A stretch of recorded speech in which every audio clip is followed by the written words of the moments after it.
Hello everyone, welcome to the MCQ factory. तो आज मैं लेकर आई हूँ एड्यूटेरिया का सेट 8। सेट 1 से लेकर 7 तक हमारे चैनल पे पहले ही अपलोडेड है। मैं उसका लिंक डिस्क्रिप्शन बॉक्स में डाल दूँगी, आप उसको जाकर ज़रूर देखिए क्योंकि ट्रस्ट मी वो बहुत हेल्प करेगा आपको। साथ ही साथ उसके पीडीएफ जो हैं वो मेरे टेलीग्राम चैनल पे अपडेटेड है, वहाँ आपको पीडीएफ भी मिल जाएगा, उसका आंसर की भी है, वो भी आप जाकर देखिए, सॉल्व करिए। लेकिन मैं इसलिए आपको बार बार फोर्स करूँगी कि आप वीडियो देखिए, क्योंकि मैं सिर्फ जो क्वेश्चन है उसको रीड करके एक्सप्लेन नहीं करती हूँ, साथ ही साथ जो स्टैटिक पोर्शन है उसके वो भी कवर करने की कोशिश करती हूँ। जैसे कौन सी कंट्री, उसका किसका क्या कैपिटल, कौन सी कंट्री, उसका कौन प्रेसिडेंट, कौन प्राइम मिनिस्टर, ये सारी चीज़ें और भी जुड़ी उससे जो भी चीज़ें हैं वो एक्सप्लेन करती हूँ। साथ ही साथ उस क्वेश्चन से और किस किस तरीके के क्वेश्चंस फॉर्म हो सकते हैं वो भी मैं बताती हूँ। तो अगर आप इस वीडियो को ध्यान से देखिएगा, चाहे जितनी भी वीडियो उसको ध्यान से देखिएगा, तो साथ ही साथ पढ़ते पढ़ते आपको वो चीज़ें याद भी हो जाएंगी और बहुत सारे एडिशनल क्वेश्चंस भी आपके तैयार हो जाएंगे। क्योंकि बहुत सारी ऐसी चीज़ें, जैसे मैंने बहुत सारी कंट्रीज़ के कैपिटल्स बताए थे, तो एग्ज़ाम में ये ना पूछ के कि कौन सा समिट कहाँ हुआ, उस कंट्री का कैपिटल स्टैटिक वर्जन में पूछा हुआ था। तो अगर जिन जिन ने ये वीडियो देखा होगा उनके लिए तो बहुत हेल्पफुल हुआ होगा। तो मैं इसीलिए कोशिश करती हूँ कि मैं वो सारी चीज़ें भी बार बार आपको बता दूँ, ताकि आप लोग पहले से ही उसके लिए प्रिपेयर रहें कि स्टैटिक पोर्शन भी आपका होता जाए, साथ साथ ये जो करंट पोर्शन है वो भी होता जाए। तो इसलिए मैं वीडियो देखने के लिए फोर्स करती हूँ। अदरवाइज़ कोई बात नहीं, अगर आपको पीडीएफ चाहिए, उसका आंसर की चाहिए, जाइए, मैं चैनल पे अपडेट कर दूँगी, आप उसको देखिए और सॉल्व करिए। और कोई भी डाउट हो तो चैनल पे, चाहे यहाँ कमेंट सेक्शन में आप कमेंट करके बताइए। और ये वीडियो कैसी लगी आज की, ये भी प्लीज़ कमेंट करके बताइए। और आप क्या चाहते हैं कि और कौन सी सीरीज़ शुरू की जाए, क्योंकि मैं देख रही हूँ कि एग्ज़ाम में बहुत ज़्यादा थीम्स इन इंडियन हिस्ट्री से क्वेश्चंस पूछे गए हैं, बहुत ज़्यादा। तो मैं सोच रही हूँ कि थीम 2 और थीम 3 जो एनसीईआरटी का है उसका मैं क्लास करवा दूँ, उसका एक एक लेक्चर अपडेट करा दूँ, और ये आपको उस पूरे लेक्चर में बताऊँ कि कौन कौन से क्वेश्चन एग्जाम्स में आते हैं और कौन कौन से एग्जामिनेशन पॉइंट ऑफ व्यू से इंपॉर्टेंट हैं। तो अगर आप चाहते हैं कि वो लेक्चर मैं स्टार्ट करूँ थीम्स इन इंडियन हिस्ट्री का, तो कमेंट बॉक्स में कमेंट करके बताइए। आप कमेंट करके बताइएगा तो वही मुझे मोटिवेट करेगा कि मैं वो वीडियो बनाऊँ, वो लेक्चर बनाऊँ। ठीक है, तो बहुत हो गई बातें, अब शुरू करते हैं क्वेश्चन नंबर 1 से। और साथ ही साथ जिन्होंने चैनल सब्सक्राइब किया है, थैंक यू सो मच, और जिन्होंने नहीं किया है वो सब्सक्राइब कर लीजिए, शेयर करिए अगर ये वीडियो आपको अच्छी लगती है। तो शुरू करते हैं क्वेश्चन नंबर 1 से। In which state the Indian army has started the first green solar energy harvesting plant? किस स्टेट में स्टार्ट किया गया है? इंडियन आर्मी ने स्टार्ट किया गया है, तो वो स्टार्ट किया गया है सिक्किम में। ओके, तो करेक्ट आंसर है इसका सी, सिक्किम। सिक्किम में इसको स्टार्ट किया गया है। क्यों? ये रिन्यूएबल एनर्जी बनाने के लिए जो आर्मी के ट्रूप्स हैं उनके लिए, ठीक है। और इसको जो है वेनेडियम के थ्रू हार्नेस किया गया है, ठीक है। वेनेडियम के बारे में मैंने बहुत सारे लेक्चर्स में बताया भी है। अभी प्रीवियस ईयर क्वेश्चंस भी जो सॉल्व करवा रही थी उसमें भी मैंने वेनेडियम के बारे में बताया कि वेनेडियम कितना इंपॉर्टेंट क्वेश्चन आपके लिए रहेगा। और इसका रिजर्व जो मिला है अभी हमारे अरुणाचल प्रदेश से मिला है, ठीक है। याद रखिए इस क्वेश्चन को और इंपॉर्टेंट मार्क कर लीजिए। वेनेडियम जो ये एलिमेंट है ये बहुत इंपॉर्टेंट है एग्जामिनेशन पॉइंट ऑफ व्यू से। ओके, अब क्वेश्चन नंबर 2 पे आते हैं। यहाँ पर्सन्स दिए हैं और किस फील्ड से रिलेटेड है ये भी दिया हुआ है, जैसे रोहित सरदाना, चंद्र तोमर, ये सारे लोग जिनकी डेथ हो गई है वो लोग किस किस फील्ड से रिलेटेड थे। अब ये एक क्वेश्चन पूछा जा सकता है कि रोहित सरदाना किससे रिलेटेड थे। अब एक ही में आपको 4 क्वेश्चंस मिल गए हैं तो आप इसको याद कर लीजिए। जैसे रोहित सरदाना थे जर्नलिज्म से रिलेटेड, चंद्र तोमर जो थी वो शूटिंग से रिलेटेड थी, ठीक है। पंडित देवव्रत चौधरी जो थे वो रिलेटेड थे सितार से, और जगमोहन मल्होत्रा जो थे वो रिलेटेड थे शूटिंग से। ओके, तो सेकंड का करेक्ट आंसर है सी। ए का 2, बी का 4, सी का 3, डी का 1। अब क्वेश्चन नंबर 3 पे आते हैं। Who is the world's most popular politician as per the ratings release by morning consult? अब ये मॉर्निंग कंसल्ट क्या है? तो मॉर्निंग कंसल्ट एक अमेरिकन फर्म है, रिसर्च फर्म, जो पॉलिटिशियंस पे रिसर्च करके और उनको फेमस और पॉपुलर डिक्लेयर करता है। तो अभी फिलहाल थे ये नरेंद्र मोदी जनवरी के टाइम में, जो धीरे धीरे जब कोरोना की सेकेंड वेव आई तो इनका जो ये रेटिंग है डिक्रीज होता गया, लेकिन ये जनवरी के टाइम से पूछा जा रहा है क्वेश्चन, इसलिए नरेंद्र मोदी इसका आंसर है। क्वेश्चन नंबर 4 पे आते हैं। देखो अपना देश webinars which was in news recently is the initiative of which ministry? देखो अपना देश, तो ये इनिशिएटिव है मिनिस्ट्री ऑफ टूरिज्म का। ओके, क्वेश्चन नंबर 4 का करेक्ट आंसर है बी, मिनिस्ट्री ऑफ टूरिज्म, ठीक है। ये 86वां वेबिनार हुआ था देखो अपना देश, और इसका थीम था माउंटेन्स टू मैनग्रोव्स। ये नोट कर लीजिए क्या थीम था इसका, mountains to mangrove, a journey of 1000 kilometres. आपको कमेंट बॉक्स में कमेंट करके बताना है कि who is the tourism minister of India. और वेबिनार का मतलब आपको पता है, जो सेमिनार इंटरनेट पे हो, वेब पे हो, उसको वेबिनार बोला जाता है। ठीक है, ये जैसे जैसे डिजिटलाइजेशन होता जा रहा है वैसे वैसे ये न्यू टर्म्स निकलते जा रहे हैं। अब आते हैं इस क्वेश्चन पे, क्वेश्चन नंबर 5। इस क्वेश्चन को इंपॉर्टेंट मार्क कर लीजिए क्योंकि इसमें बहुत सारी स्टैटिक चीज़ें भी मैं बताऊंगी। In which country 3000 year old golden city has been discovered recently? किस सिटी में हुआ है? तो वो इजिप्ट में हुआ है। इजिप्ट की कैपिटल क्या है? कायरो। ठीक है, लॉस्ट गोल्डन सिटीज़ को बोला जाता है। ओके, और ये 3000 ईयर ओल्ड है, मतलब 3 मिलेनिया ओल्ड। और कहाँ पर पाया गया? अगर पूछा जाएगा किस एरिया ऑफ इजिप्ट में पाया गया, तो लग्जर प्रोविंस इसका जो है वहाँ पर पाया गया है। इसको एंशियंट इजिप्शियन पॉम्पी भी बोला जाता है। अब आपको पता होना चाहिए कि जो रोमन एम्पायर में एक वॉल्केनो से ढका हुआ रीजन था उसको पॉम्पी बोला जाता था। मतलब जब बहुत एक्सकवेशन हुआ तब मिला कि पता चला था वहाँ वॉल्केनो इरप्ट हुआ था। वैसे ही इजिप्ट का पॉम्पी किसको बोला जाएगा? इसी लग्जर प्रोविंस में जो गोल्डन सिटी है वो। ठीक है, अब यहाँ पर जानते हैं कि इजिप्ट में कौन सी रिवर बहती है, तो वो नाइल। और नाइल की लेंथ क्या है? 6650 किलोमीटर। ओके, इजिप्ट को लैंड ऑफ फराहोज भी बोला जाता है। ये सब आपको पता है और आपको मुझे ये कमेंट करके बताना है कि who is the president of Egypt. Question number 6 पे आते हैं। Which day was observed in February 2021 with the theme fostering multilingualism for education and inclusion in society? अब देखिए क्वेश्चन में ही आंसर छुपा हुआ है। अब मल्टीलिंगुअलिज्म का क्या मतलब? लैंग्वेज से रिलेटेड होगा। तो 6th का करेक्ट आंसर है ए, इंटरनेशनल मदर लैंग्वेज डे। अब यही मैं बता दूं कि यहाँ पे अगर पूछ लिया जाएगा when this day is celebrated, तो this day is celebrated on 21 February. Okay, ये इंटरनेशनल मदर लैंग्वेज डे को ऑब्जर्व किया गया था। क्वेश्चन नंबर 7 पे आते हैं। Who is the author of the book beautiful things published in February 2021? बहुत ही पॉपुलर बंदे हैं। कौन है ये? तो ये है Hunter Biden, Joe Biden. Joe Biden कौन है? तो वो हैं अमेरिका के प्रेसिडेंट। किस पार्टी से हैं जो बाइडेन? तो डेमोक्रेटिक पार्टी से हैं। और क्वेश्चन नंबर 7 को इंपॉर्टेंट मार्क कर लो, स्पेशली वो बच्चे जो बीपीएससी, क्योंकि आपने देखा है कि प्रोजेक्ट मैनेजर हो चाहे बीएड का एग्ज़ाम हो बीपीएससी का बिहार से रिलेटेड, तो वहाँ पर बहुत पॉपुलर फिगर हैं जो बाइडेन। तो क्योंकि उनके बेटे ने ये बुक लिखी है तो ये एग्जामिनेशन पॉइंट ऑफ व्यू से इंपॉर्टेंट जाएगा बीपीएससी वाले बच्चों के लिए, क्योंकि अमेरिका से हर साल एक क्वेश्चन ज़रूर रहता है, कभी डोनाल्ड ट्रंप से रिलेटेड, तो अभी ये जो बाइडेन बने हैं तो उनसे रिलेटेड। अब क्वेश्चन नंबर 8 पे आते हैं। Which state government has announce to set up the country's first ambulance network for animals? तो ये स्टेट बना है आंध्र प्रदेश। आंध्र प्रदेश के सीएम कौन है? YS जगनमोहन रेड्डी। और ये क्यों बना है ये एम्बुलेंस? स्पेशली एनिमल्स के लिए, to help reach out to distressed animal. जितने भी डिस्ट्रेस्ड एनिमल हैं, जो नीडी एनिमल्स हैं, उनके लिए ये एक क्या कहते हैं एम्बुलेंस बनाया गया है। क्वेश्चन नंबर 9 पे आते हैं। Who was honoured with Gandhi peace prize for the year 2020? अब यहाँ 2020 का पूछा जा रहा है, तो ये हुए शेख मुजीबुर रहमान। अब आपको पता है शेख मुजीबुर रहमान कौन थे? शेख मुजीबुर रहमान फाउंडिंग फादर थे बांग्लादेश के। ठीक है, इनका 1975 में असैसिनेशन हो गया था और ये बांग्लादेश के पीएम प्रेसिडेंट दोनों बन के रहे थे। साथ ही साथ शेख मुजीबुर रहमान को बंगा बंधु बोला जाता था। इन्होंने 1971 बांग्लादेश लिबरेशन वॉर में अपना बहुत कंट्रीब्यूशन किया। और क्या आपको पता है इनकी बेटी कौन है? तो इनकी बेटी है शेख हसीना। जी हाँ, जो अभी बांग्लादेश की प्रेसिडेंट हैं। और जो ये कुर्सी जो है बदलती रहती है खालिदा जिया और शेख हसीना के बीच में हमेशा से। और शेख हसीना 17 ईयर्स से पीएम बनी हुई हैं बांग्लादेश की। ओके, अब पहले ये जान लेते हैं गांधी पीस प्राइज़ क्यों अवार्ड किया जाता है और किसे अवार्ड किया जाता है। तो ये अवार्ड किया जाता है contribution towards social, economic and political transformation through non violence. Non violence के थ्रू जो भी सोशल, इकोनॉमिक और पॉलिटिकल ट्रांसफॉर्मेशन होते हैं उसके लिए अवार्ड किया जाता है। 1 करोड़ का अवार्ड इसमें प्रोवाइड करवाया जाता है। ठीक है, क्योंकि नॉन वायलेंस इसकी मेन थीम है, इसीलिए इसको गांधी पीस अवार्ड बोला जाता है। और साथ ही साथ मुजीबुर रहमान को जातीर जनक भी बोला जाता था, मतलब फादर ऑफ नेशन। तो बांग्लादेश के फादर ऑफ नेशन थे शेख मुजीबुर रहमान।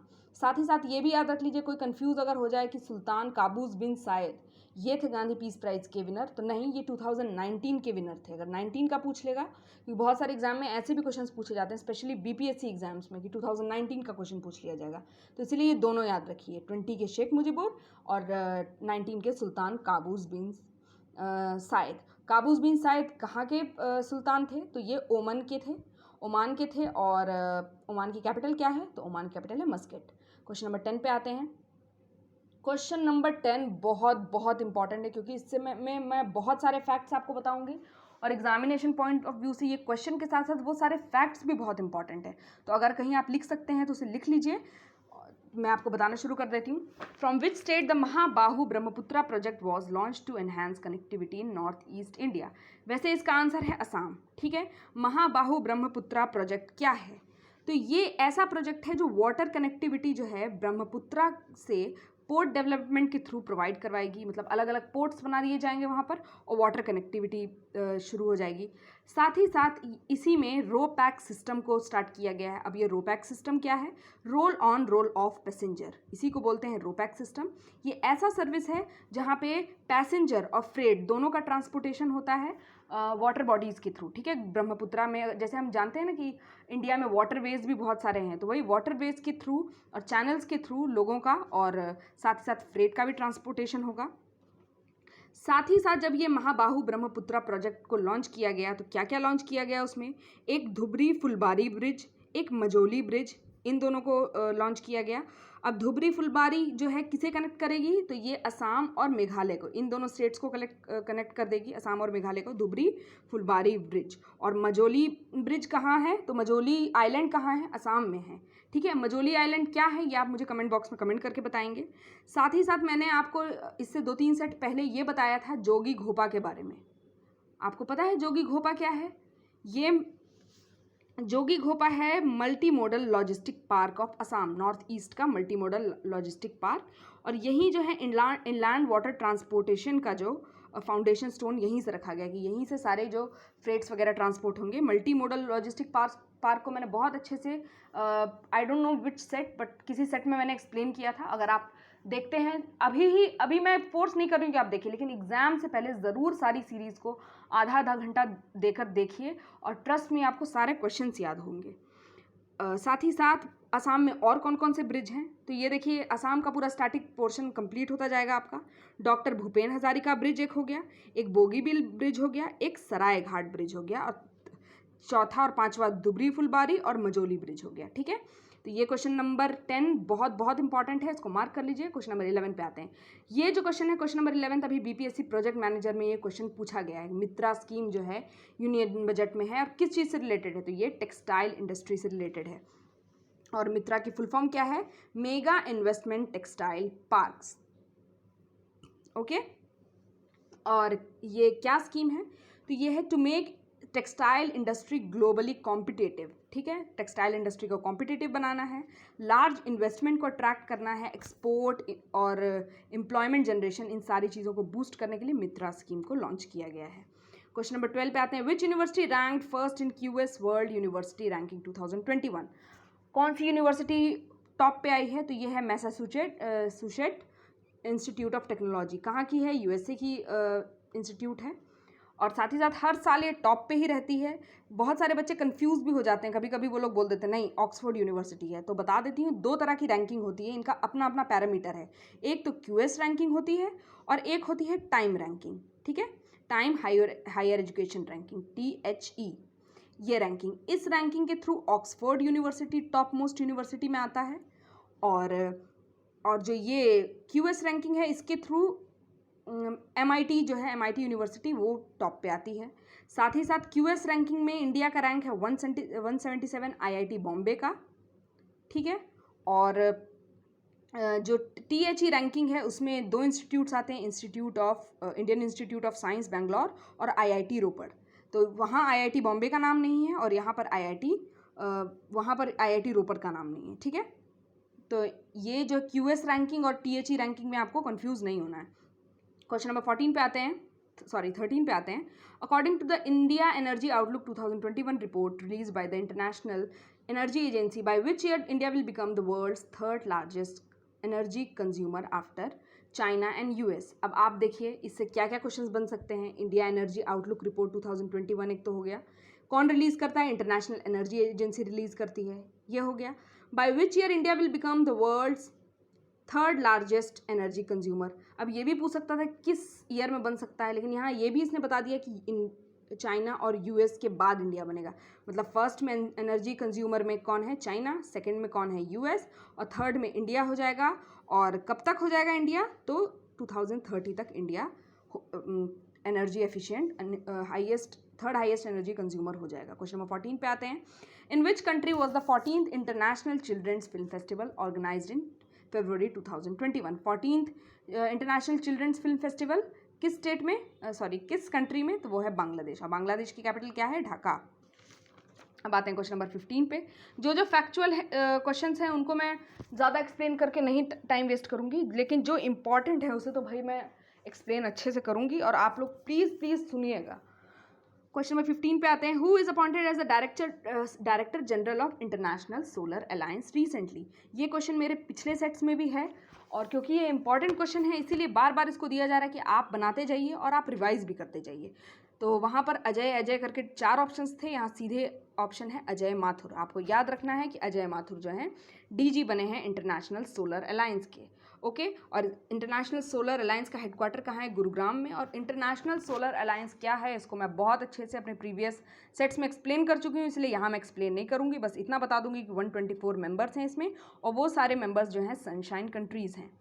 ठीक है, मैंने पिछले सेट में ये भी बताया है कि ISA कहाँ पे फॉर्म हुआ था और कैसे फॉर्म हुआ था, कौन कौन सी कंट्री है, न्यू कौन सी कंट्रीज़ में एंट्रेंट हैं। तो जिन्होंने मेरा प्रीवियस वीडियो देखा है और उनको याद है तो वो यहाँ पर कमेंट करके बता देंगे, ताकि आप लोग भी कमेंट से रीड कर लीजिएगा कि क्या क्या चीज़ें इंपॉर्टेंट है। क्वेश्चन नंबर 16 पे आते हैं। Which state government has recently launched Karuna Abhiyan 2021 for the protection of birds? अगर पूछा जाएगा करुणा अभियान क्या है, तो यहाँ पर देखिए आंसर आपको मिल गया, प्रोटेक्शन ऑफ बर्ड्स। कहाँ लॉन्च हुआ? तो गुजरात के अहमदाबाद में लॉन्च हुआ। तो 16 का आंसर सी है। तो इससे देखिए 2 क्वेश्चंस फॉर्म हो गए। क्वेश्चन नंबर 17 पे आते हैं। Which country has announced to build a natural friendly city name the line under the NEOM project?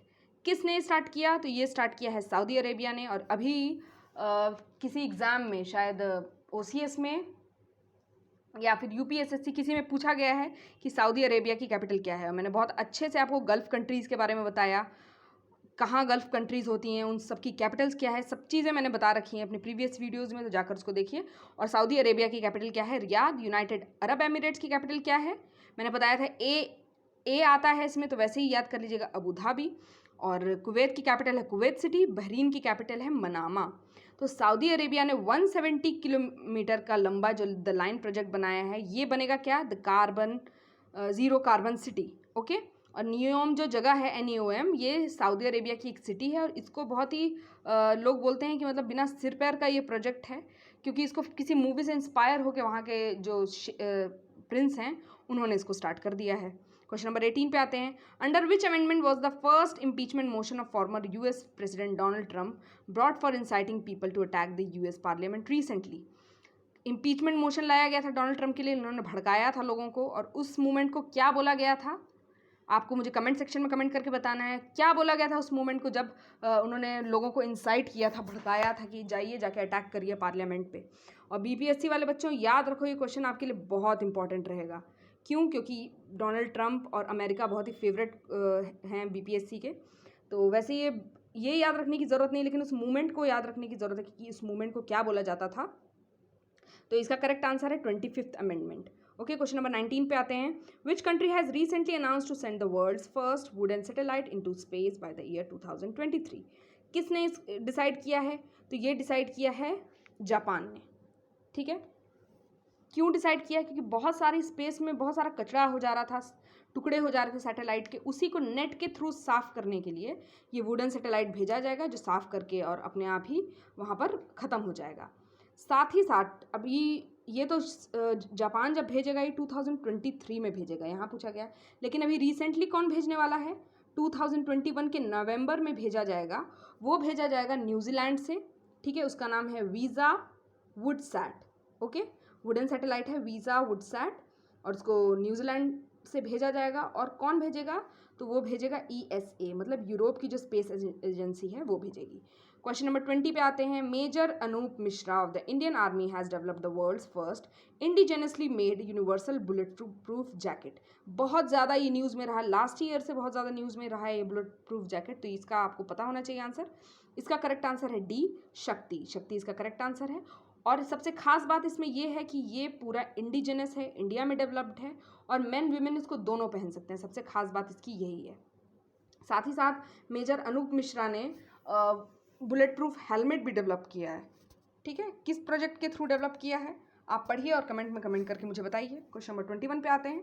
Which statement is true regarding the organisation of 16th Pravasiya Bharatiya Sammelan? A. The theme of this conference was contributing to Atmanirbhar Bharat. B. It was organized by Ministry of External Affairs. C. The chief guest in this was the President of Suriname, Chandrika Prasad Santokhi. और 21 का और last option है D, all of the above. तो 16th प्रवासी भारतीय सम्मेलन जो हुआ वो कब होता है? प्रवासी दिवस हमारे इंडिया में तो 9 जनवरी को प्रवासी दिवस माना जाता है। ठीक है, 9 जनवरी को। और इसमें ऑल ऑफ द अबव सारे आंसर सही हैं। इसका थीम देखिए, अब इससे आपको 4 क्वेश्चन मिल गए। प्रवासी भारतीय सम्मेलन का थीम क्या था? तो ये था। कौन सा प्रवासी भारतीय सम्मेलन था? 16th प्रवासी भारतीय सम्मेलन था। किस मिनिस्ट्री ने ऑर्गेनाइज किया? एक्सटर्नल अफेयर ने। कौन चीफ गेस्ट था? तो सूरीनाम के प्रेसिडेंट थे। और सूरीनाम की कैपिटल क्या है? पारामराइबो। और सूरीनाम कहाँ पर है? तो सूरीनाम है साउथ अमेरिका में। क्वेश्चन नंबर 22 पे आते हैं। Where was the first visit of the prime minister to foreign country since the outbreak of the कोविड-19 पेंडेमिक? कहाँ सबसे पहले उन्होंने विजिट किया हमारे प्राइम मिनिस्टर ने? तो उन्होंने विजिट किया था डी, बांग्लादेश। ठीक है, ये फैक्चुअल है, डी बांग्लादेश उन्होंने विजिट किया था। अब आते हैं क्वेश्चन नंबर 23 पे। इसको भी इंपॉर्टेंट मार्क कर लीजिए। निसार के बारे में मेंशन है। निसार क्या है? NASA ISRO synthetic aperture radar mission. Okay, इसकी फुल फॉर्म याद करने की कोई ज़रूरत नहीं है, बस इसकी खास बात ये होगी कि नासा और इसरो का जॉइंट मिशन है और ये वर्ल्ड का फर्स्ट ड्यूअल रडार सैटेलाइट है। 2022 में लॉन्च होगा और इसका भी सही आंसर है ऑल ऑफ द अबव। तो आप याद रख लीजिए कि निसार जो है ये नासा और इसरो का कोलैबोरेशन है। पहला ड्यूअल रडार सैटेलाइट है, मतलब 2 बैंड्स इसमें यूज़ होंगे, एस बैंड और एल बैंड। जो साइंस के बच्चे हैं वो समझ जाएंगे एस बैंड और एल बैंड को। बस ये याद रखना है कि ये 2 बैंड यूज़ हो रहे हैं वहाँ पे और ये 2022 में लॉन्च किया जाएगा। निसार, नाम निसार है तो कंफ्यूज नहीं होना है, याद रखना है कि NASA ISRO synthetic aperture radar mission. Question number 24 पे आते हैं। Who among the following has been elected as the first female president of Tanzania? मैंने पहले भी तंजानिया की कैपिटल और बहुत सारी चीज़ें बताई हुई हैं तंजानिया के बारे में। कहाँ है तंजानिया? अफ्रीका में। तंजानिया कैपिटल क्या है? डोडोमा। और उसकी फर्स्ट विमेन प्रेसिडेंट कौन बनी है? तो ये बनी है सामिया सुलू हसन। तो इसका आंसर है सी। क्वेश्चन नंबर 25 पे आते हैं। Who among the following participated virtually in the first G20 finance ministers and central bank governors meeting? किसने पार्टिसिपेट किया? अरे तो फिनेंस मिनिस्टर हमारी कौन है भाई? निर्मला सीतारमन है, तो उन्होंने ही पार्टिसिपेट किया होगा। ये तो कॉमन सेंस का आंसर है। लेकिन इस ये जो मीटिंग हुई इसका प्रेसिडेंट कौन रहा? तो वो इटली रहा था। ठीक है, क्वेश्चन नंबर 26 पे आते हैं। In which state prime minister Narendra Modi inaugurated the 1000 megawatt Neyveli thermal power project? अब ये सारे साउथ के स्टेट्स का नाम दिया है इसलिए कंफ्यूज हो सकते हैं लोग, लेकिन इसका करेक्ट आंसर है ए, तमिलनाडु में शुरू किया है और नवेली जो है तमिलनाडु की जगह है। ठीक है, साथ ही साथ ये जो नवेली थर्मल पावर प्रोजेक्ट है ये कौन से कोल को यूज़ करके बनेगी? तो ये लिग्नाइट कोल को यूज़ करके बनेगी ये प्रोजेक्ट बनेगा। और लिग्नाइट कौन सी वैरायटी का कोल है? 3rd नंबर, जिसमें कार्बन का कंटेंट ज़्यादा रहता है उस नंबर पे। फर्स्ट कौन सा हो गया? एंथ्रासाइट। सेकंड हो गया बिट्यूमिनस। आपको पता होना चाहिए क्योंकि ये एनसीईआरटी में दिया हुआ है कि कोल को किस हिसाब से ग्रेडिंग की जाती है कोल की। वैसे ही आयरन को किस हिसाब से ग्रेडिंग की जाती है वो आप मुझे कमेंट बॉक्स में कमेंट करके बताएंगे। तो मैंने बता दिया, पहला एंथ्रासाइट, दूसरा बिट्यूमिनस, तीसरा लिग्नाइट। तो लिग्नाइट का बहुत ज़्यादा रिजर्व है यहीं नवेली तमिलनाडु में, तो इसीलिए यहाँ पर लिग्नाइट थर्मल पावर स्टेशन को स्टार्ट किया गया है। जो ये जो है 14th पावर प्लांट होगा। ठीक है, एंथ्रासाइट का पावर प्लांट कहाँ पर लगा हुआ है? तो वो JNK में लगा हुआ है और एंथ्रासाइट बहुत कम इंडिया में मिलती है, तो जो भी कम वैरायटी में मिलती है वो है JNK में मिलती है। ठीक है, बिट्यूमिनस का सबसे ज़्यादा रिजर्व जो है झारखंड में है, झारखंड में मिलता है। और लिग्नाइट का लार्जेस्ट रिजर्व जो है नवेली में है। ठीक है, अब आते हैं क्वेश्चन नंबर 27 पे।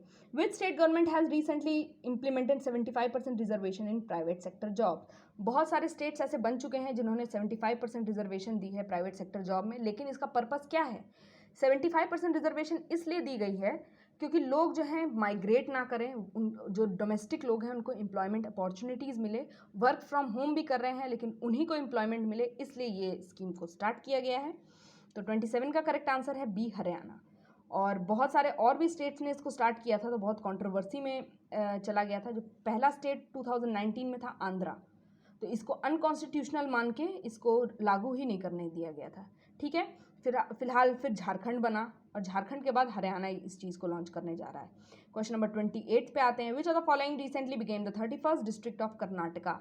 मैंने एक ऐसा ही क्वेश्चन अपने प्रीवियस सेट में बताया था कि तमिलनाडु का 38th डिस्ट्रिक्ट कौन बना, तो वो बना था मयिलादुथुरई। ठीक है, और वहीं अभी कर्नाटका में भी एक नया डिस्ट्रिक्ट बन के तैयार हुआ है, और वो डिस्ट्रिक्ट कौन सा है, तो वो डिस्ट्रिक्ट है बी विजयनगर।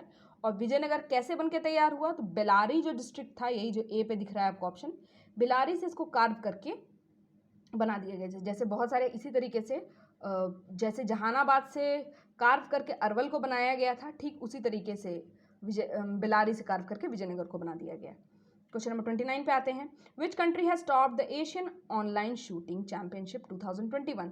पहला एशियन ऑनलाइन शूटिंग चैंपियनशिप हुआ, किसने टॉप किया? जी हाँ, हमारी इंडिया के लोगों ने टॉप किया। डी इंडिया इसका करेक्ट आंसर है। डी इंडिया इसका करेक्ट आंसर है। और ये कहाँ पर हुआ था? तो ये हुआ था कुवैत में हुआ था एशियन शूटिंग चैंपियनशिप, कुवैत में हुआ था। इंडिया ने इसको जीता और 11 मेडल्स इंडिया ने अपने नाम किए थे इस चैंपियनशिप में। क्वेश्चन नंबर 30 पे आते हैं। To which planet satellite perseverance rover sent by NASA to search for life.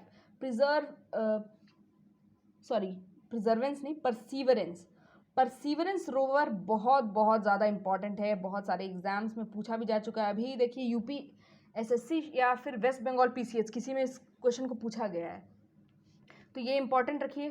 किस प्लैनेट के लिए है? तो वो है मार्स के लिए। साथ ही साथ इसके बारे में ये जानिए कि इंजेन्युइटी के बारे में भी पूछ लिया जाता है कि इंजेन्युइटी कहाँ भेजा जा रहा है, वो भी मार्स पे भेजा जा रहा है, क्योंकि जो ये परसीवरेंस के साथ जो हेलीकॉप्टर अटैच्ड है उसी का नाम है इंजेन्युइटी। तो किस प्लैनेट पे कौन भेज रहा है, अब देखिए, अब पूछा जाएगा। एक एग्जाम पूछा था कि परसीवरेंस किस प्लैनेट पे भेजा गया, तो दूसरे एग्जाम में ये पूछा जाएगा कि परसीवरेंस कौन भेज रहा है, तो वो नासा भेज रही है। तो ये सब आपको पता होना चाहिए। क्वेश्चन नंबर 31 पे आते हैं। Which country hosted the world sustainable development summit 2021 recently. किसने होस्ट किया? तो ये होस्ट किया इंडिया ने। ठीक है, इस समिट को इंडिया ने होस्ट किया, हमारे पीएम ने इनॉग्रेट किया। और इसकी थीम क्या थी? क्योंकि अभी WHO की थीम जो है बीपीएससी ऑडिटर में पूछी गई है, तो इसीलिए ये थीम याद रख लीजिए। इसकी थीम थी redefining our common future, safe and secure environment for all. ठीक है, तो इसका यही है। 2022 में ये दिल्ली में ऑर्गेनाइज किया जाएगा, ठीक यही समिट, सस्टेनेबल डेवलपमेंट वर्ल्ड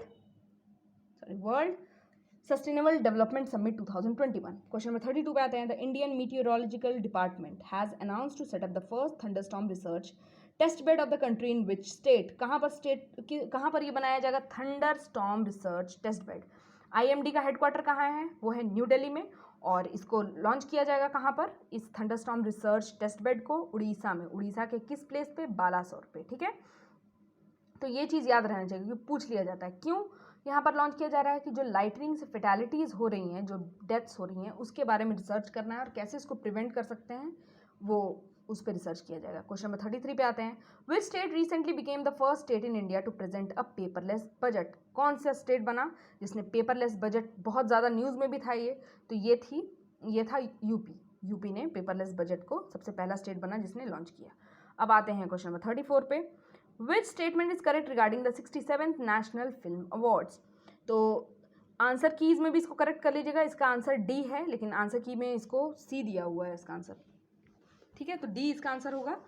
34 पे आते हैं। Malayalam film Marakkar was given the title of best film. Kangana Ranaut was adjudged the best actor. The title of best Hindi film was given to Chhichhore. तो ये सारे स्टेटमेंट्स जो सही हैं 67th नेशनल फिल्म फेस्टिवल के बारे में। मलयालम फिल्म मराकर, साथ ही साथ इसमें कौन सा एग्ज़ाम हुआ था? हाँ, CAPF में पूछा गया था कि किस एनवायरनमेंट मूवी को नेशनल फिल्म अवार्ड दिया गया है, तो उस मूवी का नाम था वाटर ब्यूरियल। ठीक है, और वो मूवी कहाँ की थी? अरुणाचल प्रदेश की थी। तो इसीलिए क्वेश्चन नंबर 34 इंपॉर्टेंट मार्क कर लीजिए। इसको बेस्ट फिल्म का अवार्ड मिला, इसको बेस्ट एक्ट्रेस का, इसको बेस्ट हिंदी फिल्म का, और बेस्ट एक्टर का अवार्ड मनोज वाजपेयी को मिला था। उनकी किस मूवी के लिए आप कमेंट सेक्शन में कमेंट करके बताएंगे। तो ठीक है, इसका आंसर करेक्ट आंसर है डी। कंगना रनौत को उनकी 2 मूवीज़, एक तो मणिकर्णिका और दूसरी पंगा, उसके लिए बेस्ट एक्ट्रेस का अवार्ड मिला। वैसे ही मनोज वाजपेयी को भी उनकी किसी एक मूवी का के लिए मिला, मुझे याद नहीं आ रहा है, तो आप कमेंट में करके बता दीजिए कि लोगों को भी पता चल जाए। क्वेश्चन नंबर 35 पे आते हैं। Which Indian athlete has was presented with the life time achievement award bye BBC इन मार्च 2021। अभी ऐसा ही एक क्वेश्चन था BBC sports women of the year award, तो उससे इसको कंफ्यूज नहीं करना है। ये लाइफ टाइम अचीवमेंट अवार्ड है, वो sports women of the year award था, और वो सेकंड वर्जन था। फर्स्ट में PV सिंधु को मिला था, सेकंड वर्जन में कोनेरू हम्पी को मिला था, ठीक है। और इसमें जो लाइफ टाइम अचीवमेंट अवार्ड मिला है BBC का, तो वो अंजू बॉबी जॉर्ज को मिला। अंजू बॉबी जॉर्ज कौन थी? ये हमारी इंडिया की एथलीट रह चुकी हैं, ठीक है, रनर। और कोनेरू हम्पी कौन है? तो कोनेरू हम्पी जो है चेस ग्रैंड मास्टर हैं, और वो कहाँ की रहने वाली है? मैंने बताया था कि आंध्र प्रदेश की रहने वाली है, और उन्हीं को BBC sports women of the year award मिला था। क्वेश्चन नंबर 36 पे आते हैं। Who is appointed as the first women commanding officer of the border roads organisation recently? कौन बनी first women commanding officer of BRO? और BRO से related एक क्वेश्चन लास्ट सेट में था, वो भी आप जाके देखिए, वो भी बहुत इंपॉर्टेंट क्वेश्चन है। साथ ही साथ पहली वुमेन बनी है, इसलिए ये एग्जामिनेशन पॉइंट ऑफ व्यू से इंपॉर्टेंट है। तो इसका करेक्ट आंसर है D, Vaishali S Hiwase. Question number 37 पे आते हैं। The world's first micro sensor based explosive trace detector nano sniffer was launched by. अब एक्सप्लोसिव टेस्ट डिटेक्टर जो है ये किसने लॉन्च किया? तो ये लॉन्च किया गया रमेश पोखरियाल निशंक, जो हमारे पहले एजुकेशन मिनिस्टर थे। अभी फिलहाल कौन है? ये याद रखना ज़्यादा इंपॉर्टेंट है। अभी फिलहाल कौन है? तो वो हैं धर्मेंद्र प्रधान, क्योंकि कैबिनेट रीशफलिंग हुई है। बार बार ये चीज़ मैं आपको बता रही हूँ। और इसको जो ये नैनो स्निफर है, इसको किसने बनाया? तो ये IIT बॉम्बे ने इसको क्रिएट किया था, ठीक है। ये भी याद रखना, अगर पूछा जाएगा नैनो स्निफर किसने क्रिएट किया, तो IIT बॉम्बे के स्टूडेंट्स ने, चाहे साइंटिस्ट ने, जो भी बोल सकते हैं। क्वेश्चन नंबर 38 पे आते हैं। Which football federation was recently suspended by FIFA, the global body of football? किस फुटबॉल फेडरेशन को बंद किया गया? तो ये बंद किया गया C, पाकिस्तान को सस्पेंड कर दिया गया था। क्यों? कुछ इशू आ रहे थे उनके साथ, कुछ मतभेद था, तो इस वजह से। 39 पे आते हैं। तो 39th international book fair was started in which state? ये 39th इंटरनेशनल बुक फेयर कहाँ स्टार्ट किया गया है इंडिया में? तो ये स्टार्ट किया गया त्रिपुरा की capital Agartala. Which country recently approve the bill making ecocide a crime? पहले तो ये जान लेते हैं कि इकोसाइड क्या होता है। इकोसाइड का मतलब होता है कोई भी एक्शन जो इन्वायरमेंट को सीरियस डैमेज पहुंचाए। जैसे इन्फेंटिसाइड के बारे में आपने सुना है, इन्फेंटिसाइड मतलब बच्चों को मार देना, वैसे ही इकोसाइड मतलब एनवायरमेंट, इकोलॉजी को हार्म पहुंचाना। तो इस चीज़ को एक क्राइम बना दिया गया है कि अगर एनवायरमेंट को हार्म पहुंचाया जाएगा तो आपको पनिशमेंट मिलेगी। और वो कौन सा कंट्री बना? वो कंट्री बना C, फ्रांस। क्वेश्चन नंबर 41 पे आते हैं। Who launch the national health and nutrition based पोषण ज्ञान डिजिटल कोश? किसने लॉन्च किया? तो ये लॉन्च किया नीति आयोग ने, ठीक है, पोषण ज्ञान डिजिटल कोश। और किस लिए? ये हेल्थ और न्यूट्रिशन से रिलेटेड जितनी भी इंफॉर्मेशन है, यही पोर्टल इसको बोला जाएगा। तो ये पोर्टल लॉन्च करके लोगों को इसके बारे में बताने के लिए नीति आयोग ने ये जो पोषण ज्ञान डिजिटल कोश को लॉन्च किया गया है। अब ये याद रखिए, नीति आयोग हर एग्जाम में किसी ना किसी वे में पूछा जा रहा है, तो ये बहुत इंपॉर्टेंट है। सबसे इंपॉर्टेंट ये है कि कब फॉर्म हुआ था। 2 एग्जाम में पूछा जा चुका है। एक तो पूछा जा चुका है ये BPSC प्रोजेक्ट मैनेजर में, और दूसरा पूछा जा चुका है वेस्ट बंगाल PCS में। तो सोचिए, ये बहुत इंपॉर्टेंट क्वेश्चन है। तो नीति आयोग का फॉर्म हुआ, तो ये सितंबर 2015 में फॉर्म हो गया था, ठीक है। इसके VC कौन है? राजीव कुमार। इसके CEO कौन है? अमिताभ कांत। याद रखिए, बहुत इंपॉर्टेंट है। क्वेश्चन नंबर 42 पे आते हैं। In which state the Pong dam lake wildlife sanctuary which was in news recently? Pong dam lake wildlife sanctuary कहाँ पर है? सुनने में तो ये थोड़ा नॉर्थ ईस्ट वर्जन आ रहा है, लेकिन पोंग डैम जो है सिचुएटेड है हिमाचल प्रदेश में, ठीक है। इसको महाराणा प्रताप सागर भी बोला जाता है, लेकिन लोकली इसको पोंग डैम बोला जाता है। और पोंग डैम किस रिवर पे सिचुएटेड है? तो ये रावी रिवर पे सिचुएटेड है, ठीक है। और क्यों ये न्यूज़ में थी? क्योंकि यहाँ पर एवियन इन्फ्लुएंजा, बहुत सारी बर्ड्स, कम से कम 280 बर्ड्स की ना डेथ हो गई थी यहाँ पर, इस वजह से ये बहुत ज़्यादा न्यूज़ में रह चुका है, ठीक है। क्वेश्चन नंबर 43 पे आते हैं। Recently scientist have discovered the emission of X-rays for the first time on which planet? किस प्लैनेट पे एक्स-रे का एमिशन देखा गया? तो ये देखा गया यूरेनस पे। ये फैक्चुअल क्वेश्चन है, याद रख लीजिएगा इसको। अब आते हैं क्वेश्चन नंबर, अब देखिए यहाँ आंसर कीज भी है, आप इसका स्क्रीनशॉट लेना चाहें तो स्क्रीनशॉट ले लीजिए, अदरवाइज टेलीग्राम चैनल का लिंक दिया हुआ है, उसको ज्वाइन करिए और वहाँ पर सारे PDFs को आप एक्सेस कर लीजिए। क्वेश्चन नंबर 44 पे आते हैं। Himanta Biswa Sarma was recently sworn in as the chief minister of which state? Recently किसके रेजिग्नेशन के बाद? सर्बानंद सोनोवाल ने रिज़ाइन किया तब ये बने, और कहाँ के थे ये, कहाँ के हैं ये, तो असम के हैं। 15 CM ऑफ असम बन गए सर्बानंद ये हिमंत बिस्वा शर्मा। 45 पे आते हैं। Recently 22 soldiers were martyred in encounter between central paramilitary forces and Maoist in Sukma district in which state. Sukma district is located, तो ये लोकेटेड है छत्तीसगढ़ में, और जितने भी नक्सल से रिलेटेड एनकाउंटर होते हैं ज़्यादातर छत्तीसगढ़ में ही होते हैं। ठीक है, क्वेश्चन नंबर 46 पे आते हैं। Neo 01 robotic prototype that can remove debris left behind by spacecraft in low earth orbit with large net. Low earth orbit मतलब LEO। It is launched by which country, किसने इसको लॉन्च किया गया neo 01 robotic prototype को, तो ये launch किया है चाइना ने।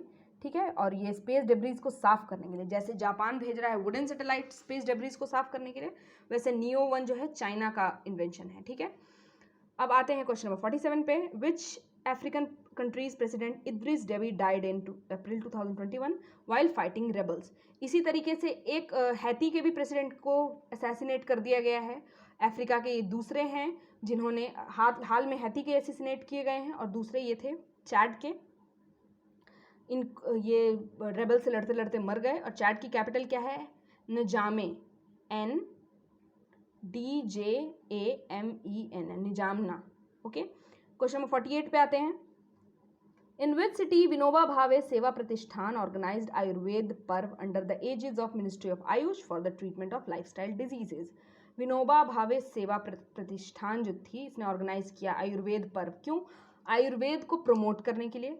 ओके, और इसका करेक्ट आंसर है कहाँ ऑर्गेनाइज हुआ, तो ये ऑर्गेनाइज हुआ था भुवनेश्वर में। भुवनेश्वर किसकी कैपिटल है, तो ये उड़ीसा की कैपिटल है, और मिनिस्टर ऑफ आयुष कौन है, श्रीपद येसो नायक। 49 पे आते हैं, फैक्चुअल है, 50 भी फैक्चुअल है। अब देखते हैं, India's first digital budget was presented in, कब हुआ था, इसी साल हुआ था। National rail plan is projected to be completed by which year in the budget. Rail plan जो है कब कंप्लीट हो जाएगा, तो ये 2030 तक कंप्लीट हो जाएगा। तो ये वीडियो देखने के लिए आपका बहुत बहुत धन्यवाद, और मैं उम्मीद करती हूँ कि ये आपकी इसने हेल्प की होगी। तो इसी तरीके से बने रहिए MCQ फैक्ट्री पे, और नेक्स्ट वीडियो भी तैयार है सेट 9 का, मैं बहुत जल्दी अब कंप्लीट करने की कोशिश करूँगी। तो थैंक यू फॉर वॉचिंग, और जिन्होंने सब्सक्राइब नहीं किया है प्लीज़ हमारे चैनल को सब्सक्राइब करिए, ताकि आपको कोई भी नोटिफिकेशन जो है तुरंत मिल सके। Thank you.